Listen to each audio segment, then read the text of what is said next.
Hey everyone, welcome back to my cooking blog channel.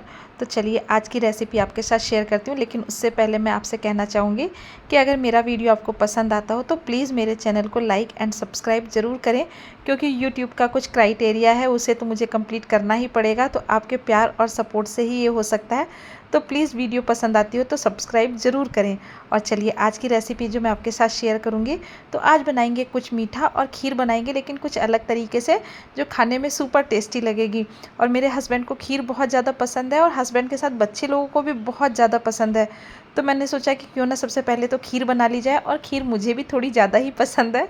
तो इसीलिए सबसे पहले मैंने 1.5 किलो दूध चढ़ा दिया है फ्लेम के ऊपर, और उसके बाद मैंने ले ली है करीब मैंने 100 ग्राम चावल लिए हैं। तो ये मैंने बासमती जो चावल आते हैं उसकी टुकड़ी ली है, और इसे धो करके 10 से 15 मिनट के लिए भीगने के लिए छोड़ूंगी, जब तक कि हमारा दूध अच्छी तरीके से गर्म हो जाएगा। तो देखिए दूध के अंदर मैंने डाल दिया है केसर, और केसर डालने से इसका टेस्ट और इसका कलर दोनों ही बहुत बढ़ चढ़ करके आता है, और मुझे तो खीर इसी तरीके से पसंद आती है। तो जब तक हमारा दूध गर्म होता है तब तक क्या करते हैं ना, सब्जी की भी तैयारी कर लेते हैं। तो देखिए मैंने कुकर के अंदर डाल दिए हैं 4 मीडियम साइज़ के आलू डाले हैं।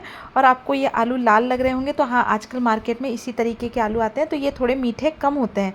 इसलिए बरसात के मौसम में मैं कोशिश करती हूँ कि मैं ये लाल वाले जो कलर के आलू होते हैं यही इस्तेमाल करूँ। और जब तक हमारे आलू उबलते हैं तब तक हम इधर खीर की तैयारी कर लेते हैं।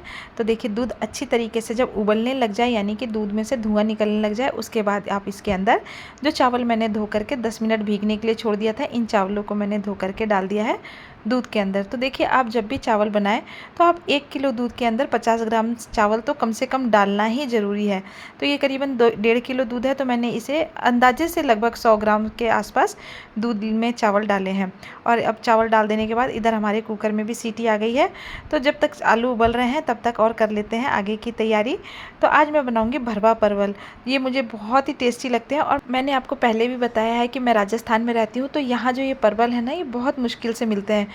और मिलते भी है ना, तो ये छोटे वाले नहीं मिलते, ये इस तरीके से बड़े साइज़ के मिलते हैं। तो मैंने करीबन 7 से 8 परवल ले लिए हैं, और इसे छील करके और इस तरीके से धो लिया है। अब धो लेने के बाद क्या करेंगे ना, कि इसके अंदर से जो इसका गूदा है ना, वो निकाल देंगे। तो ये आप चम्मच की मदद से या चक्कू की मदद से धीरे धीरे करके इस तरीके से निकालें कि आपस में टूट करके अलग नहीं हो। ये इसी तरीके से जुड़े हुए रहने चाहिए। अगर जुड़े हुए रहेंगे तो ही ये भरने में अच्छे लगेंगे। तो देखिए धीरे धीरे करके मैं सारे परवलों में से अंदर से इसके जो गूदा है वो निकाल दूंगी। तो इस तरीके से आपको क्या करना है कि ये अंदर से जो हमने इसके बीज निकाले हैं, इसे आपको बिल्कुल भी नहीं फेंकना है, इसे आपको साइड में रख लेना है। अब हम एक मसाला तैयार करते हैं। तो सबसे पहले मैंने 2 हरी मिर्च ले ली है, और हरी मिर्च का टेस्ट इसके अंदर बहुत ही अच्छा आता है। अगर आप बच्चों के लिए बना रहे हैं तो भी आप हरी मिर्च डाल सकते हैं, हरी मिर्च लेकिन तीखी नहीं होनी चाहिए। 8 से 10 कलियां लहसुन की डाली है, 1 चम्मच मैंने इसमें जीरा डाला है, साथ में 1 चम्मच ही मैं साबुत धनिया डाला है, 1 चम्मच मैंने इसके अंदर सौंफ डाल दी है, और 8 से 10 दाने मैंने इसके अंदर काली मिर्च के डाले हैं। काली मिर्च का एक अपना ही तीखापन होता है जो बहुत ही अच्छा लगता है खाने में, और ये हेल्थ के लिए भी बहुत ही अच्छा होता है, आंखों के लिए बहुत अच्छा होता है।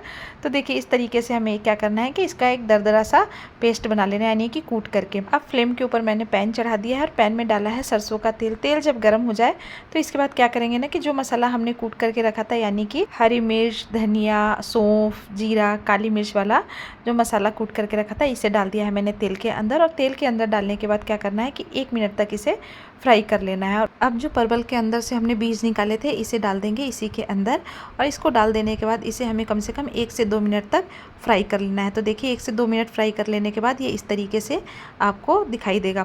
और इसके बाद मैंने इसके अंदर डाले हैं कुछ मसाले। तो डाला है मैंने टेस्ट के अकॉर्डिंग नमक डाला है, आधा चम्मच हल्दी पाउडर डाला है, आधा ही चम्मच मैंने इसमें मिर्च पाउडर डाला है, 1 चम्मच मैंने इसके अंदर धनिया पाउडर डाला है। और उसके बाद क्या करना है कि इसे हमें अच्छी तरीके से सेक लेना है, यानी कि भून लेना है मसाले को। और इसके बाद मैंने इसके अंदर जो 4 आलू मैंने बॉईल करके रखे थे, इन चारों आलूओं को मैंने मैश करके और इसमें मिला दिया है। अब क्या करना है ना, कि चमचे की मदद से, यानी कि पलटे की मदद से आपको इसे अच्छी तरीके से मिक्स कर लेना है। उसके बाद मैंने इसके अंदर आधा चम्मच मैंने गरम मसाला डाला है। अगर आप खट्टा खाते हैं तो आप इसमें आधा चम्मच अमचूर भी ऐड कर सकते हैं। मैंने आधा चम्मच इसके अंदर अमचूर भी मिलाया है। और इधर हमारा मसाला बनकर के तैयार हो गया है। तो हम थोड़ी सी खीर की तरफ भी देख लेते हैं कि खीर हमारी कहाँ तक पहुँची है। तो देखिए चावल अच्छी तरीके से पक चुके हैं, यानी कि हमारी खीर करीब करीब बनने के लिए तैयार हो चुकी है। अब क्या करेंगे ना, कि इसके अंदर मैं चीनी डालूंगी। तो मैं चीनी इसी तरीके से अंदाजे से डालती हूँ। जैसे 1.5 किलो दूध है तो मैं करीबन 2 से 3 ढक्कन भर करके और चीनी डालूँगी। तो मैंने तो इस तरीके से अंदाज़ा लगा रखा है, अगर आप जितना मीठा खाते हो आप चीनी उस हिसाब से डाल सकते हैं। और चीनी आपको जब चावल पक जाए उसके बाद ही आपको चीनी डालनी होती है। अगर आप शुरू में ही चीनी डाल देंगे तो खीर बनने में बहुत ज़्यादा टाइम लग जाएगा और हमारे चावल बिल्कुल भी अच्छी तरीके से नहीं पकेंगे। तो इसलिए जब चावल पक जाए खीर के अंदर उसके बाद ही आपको चीनी ऐड करनी होती है। अब इसमें मैंने 2 से 3 हरी इलायची कूट करके डाल दी है और इधर एक पैन में मैंने घी गरम कर लिया है। तो मैंने 2 चम्मच भर करके देसी घी इस्तेमाल किया है। खीर के अंदर घी का टेस्ट बहुत ही अच्छा आता है। आप ज़रूर से एक बार इस तरीके से खीर बना करके देखें और सभी लोगों को खिलाएं, सभी को बहुत पसंद आएगी। और घी जब हल्का सा गर्म हो जाए उसके बाद आपको फ्लेम बंद कर देनी है। और मैंने इसके अंदर डाले हैं करीबन 10 से 15 काजू के टुकड़े किए हैं। 2-2 टुकड़ों में मैंने काजू को काट दिया था और उसके बाद मैंने इसके अंदर किशमिश डाली है।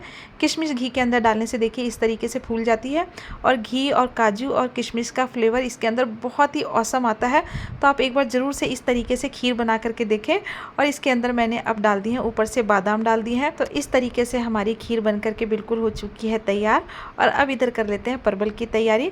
तो देखिए मसाला ठंडा हो चुका है। अब धीरे धीरे करके क्या करना है ना कि हाथ की मदद से आपको इन सारे मसालों को परवल के अंदर भरना है। आप ध्यान रखें कि परवल टूट करके 2 हिस्से में बिल्कुल नहीं होना चाहिए। तो आप धीरे धीरे करके हाथ की मदद से इसे इसी तरीके से, और अगर आपके पास कोई पतला चाकू हो या चम्मच हो तो आप उसके पीछे वाले हिस्से से भी, चम्मच के पीछे वाले हिस्से से भी धीरे धीरे करके इसके अंदर भर सकते हैं। तो देखिए लेकिन मुझे तो प्रैक्टिस है तो मैं इस तरीके से इसको भर लूँगी। तो मैं धीरे धीरे करके सारे परवल को हाथ की मदद से इसी तरीके से दबाव बना करके और इसे भर भर करके साइड में रख दूँगी। तो देखिए सारे परवल भर करके मैंने कर दिए हैं तैयार। और बच्चे तो परवल का नाम सुनते ही और इतने तेज़ी से रसोई में से गायब हो जाते हैं ना कि अरे मम्मी आप क्या बना रहे हो। तो मैंने सोचा था कि आलू परवल की सब्ज़ी नहीं बनाऊंगी क्योंकि सब्ज़ी ज़्यादा बन जाती है। तो मैंने कहा आज भरवा परवल बनाती हूँ, खाने में भी टेस्ट लगेंगे और हो सकता है बच्चे इसे खा ले। लेकिन आप किसी तरीके से बना दीजिए, बच्चों के सामने कोई उपाय नहीं चलता है। तो देखिए मैंने धागे की मदद से सारे परवल को बांध दिया है। उससे क्या होगा ना कि बांधने से इसके अंदर से मसाला बिल्कुल भी बाहर नहीं निकलता है। तो आप इसी तरीके से सारे परवल को बांध दें। और मैंने पैन में कर लिया है तेल गरम।